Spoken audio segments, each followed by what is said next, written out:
Good afternoon, Professor Yang and my classmates. In this opportunity, I would like to present the article entitled Network Platforms and Strategy, Emerging Views and Next Steps, written by David and Arati. We divide this paper into four sections. The first section is overview. In this section, we will discuss about the platform mediated network, about the network effect, about the complementers and the platform ecosystem. And second section is current perspective and the limitation of platform and network and platform. Here we will talking about the economics view, strategic management view, and technology management view of the network and platform. And the next section is next steps. Here we will discuss about the key questions for the next step. And of course, in the end of this presentation, we will make a conclusion for this paper.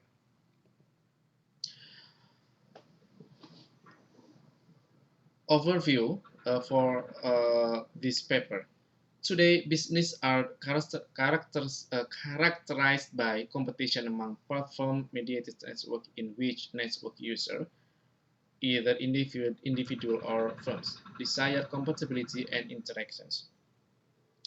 Um, this article mentioned that network here is a system, a system of entities or nodes that are interconnected each other, while platform is interfaces that can serve to mediate transaction between two or more sides, such as eBay here. eBay mediate transaction between seller and buyer.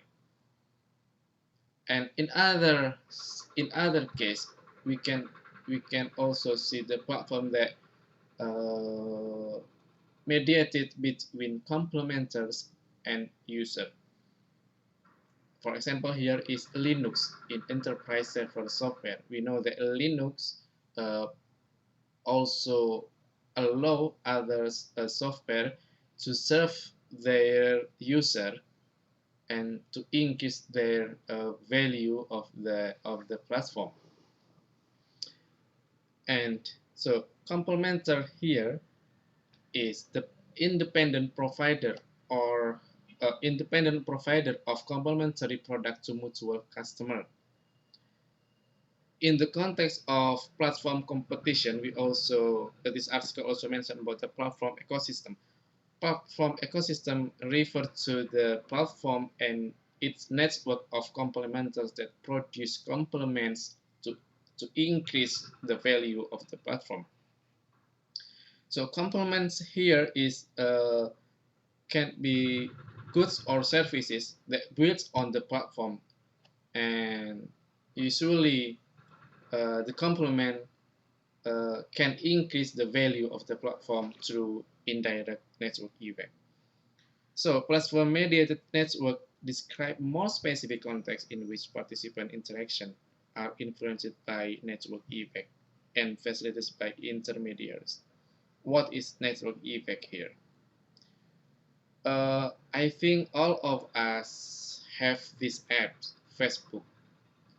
Facebook increases with the number of participants on the sites, and it's we call direct network effect.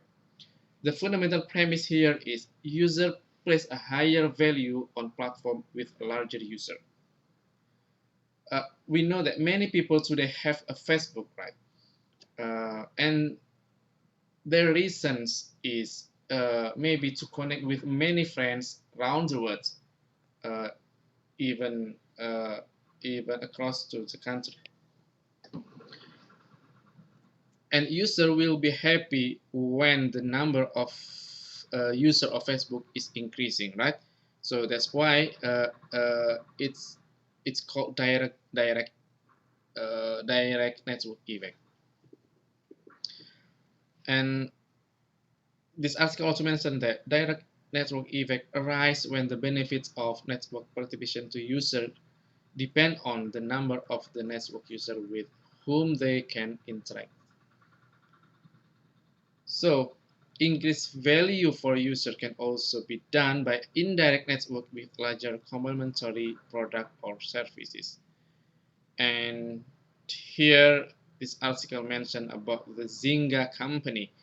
Zynga company used to be a game complementer of Facebook who provides lots of blockbuster Facebook games such as Farmville. Farmville can increase the value of the user of the Facebook, I mean, and that's why it's a and then called indirect network effect. In couple, direct network and indirect network effect can foster the emergence of dominant platform, such as Facebook, for example, with strong competitive position for their sponsoring firms. And the article talking about the network and platforms existing perspective. The dynamics of platform-mediated network have received significant attention from the perspective or market dynamic, from the firm dynamics perspective, and also from the integrating firm markets. So this perspective uh, will be discussed more detail in the next slide. Um, how the market dynamics perspective about the network and platform. This article uh, mentioned that economists explain direct and indirect network effect in diverse settings. So, but the fundamental assumptions here is that platforms are subject to positive feedback loops through network effect in use. So the greater number of users of the platform, the greater incentive for the third-party developers to introduce more complementary products or services. So in this case, the number of users is an incentive for the complement, which in turn, will also increase the value of the platform. And then most economic models have focused on pricing. This paper finds that platform firms may subsidize one side of the platform by using discount to attract the other side to join. The example here is Real Network. I think all of you know about the Real player, right? Real Network is dominant streaming media producer of the 1990s, and Real Network give away free version of its media player for the end users, but however, charging content providers for server software. It's the way uh, to what to increase direct and indirect network. And how about the firm dynamic perspective of the network and platform? View of the strategic management mostly emphasizes on competitive advantage, uh, the ability to stimulate value co-creation with complementers. Here, several scholars pay attention to entry timing decision. Srimata and Eastman, for example, found that new entrants sometimes can successfully leapfrog dominant platform even when the network effect of the dominant platform are strong. Here, it means entry timing is the way to attract an early critical mass of users and serve a signal of platform growth potential in the future. And some researchers also said that product quality is important in this context. For example, Zhu and Yancity found that incumbents need to achieve quality levels comparable to the interns to retain market leaderships. So in this context, quality is a critical attribute in determining platform success.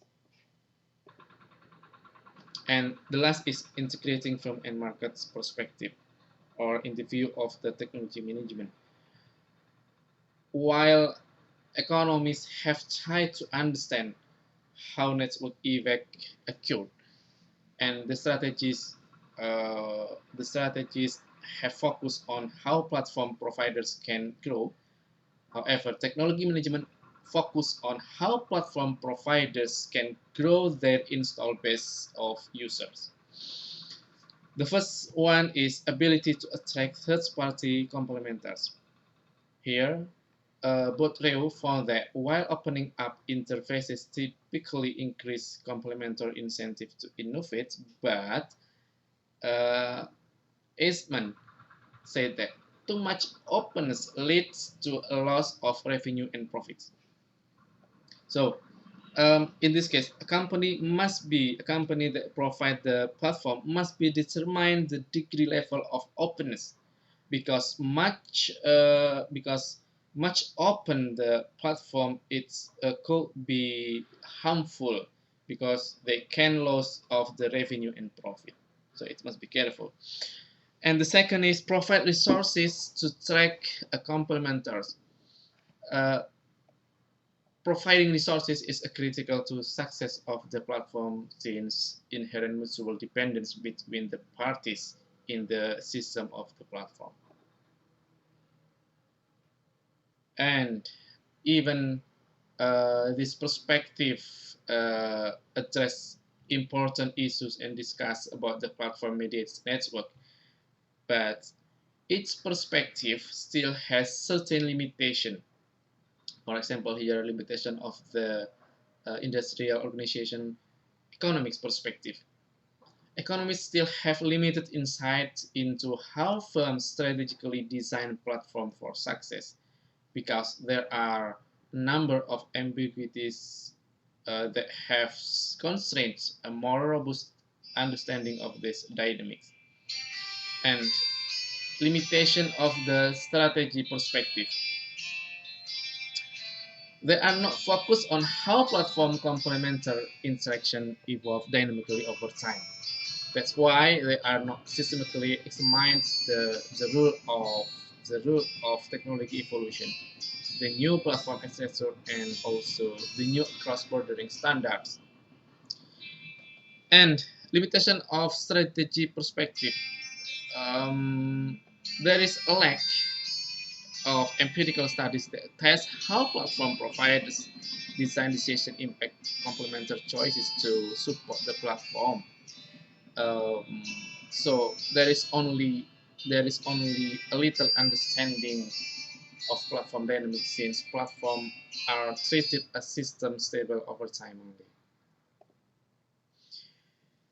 Here is the table summary of critical unresolved research questions and gaps in existing perspective. As you can see here, here is an area of research topic. There are five area. The first one is strength of network effect, and then platform quality, drivers on indirect network effect, nature and actions of complementers, and the last is leveraging complementary dynamic for competitor advantage. And each of area has a key research question. For example, here for the strength of the network effect, the first question is what drives the strength of network effect, and how do they manifest differently across market and platform? Of course, because of gaps in the existing perspective. So this question it still needs to be answered for the researcher in the future. And this article also guided by how the perspective would be. I mean, this question could be approached by perspective of economics and strategic management view.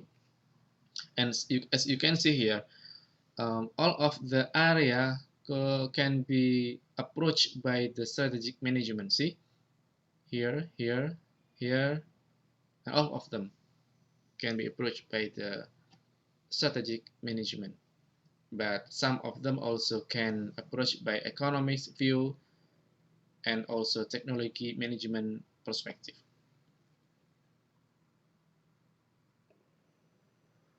And the third section is this article talking about the next step. So based on the summary of critical unresolved research questions and also gaps in existing perspective, the author uh, identifies several main research questions that merit further exploration.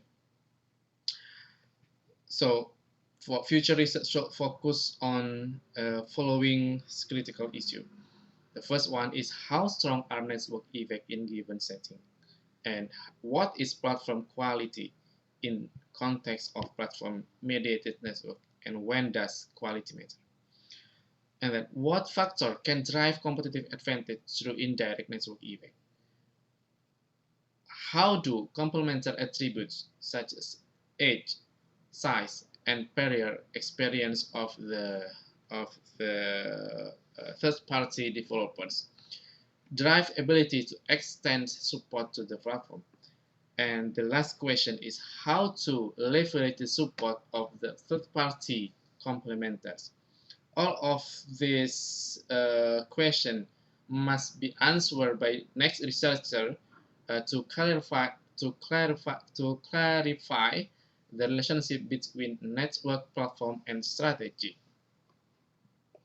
And for the conclusion, uh, while this perspective addresses important issues with respect and concern to platform-mediated network, but each perspective has still has limitation that would benefit from additional theoretical and empirical research. And the second is, in order to overcome these current limitations and ambiguities, the author suggests several distinct yet related streams of future research based on this perspective. And the last is, hopefully, future research in these domains focusing on substantial new insights into effective strategies in the context of network and platforms. I think that's all that I can present today. If you have any question related to this article, please let us know in the next discussion session. Thank you for your attention.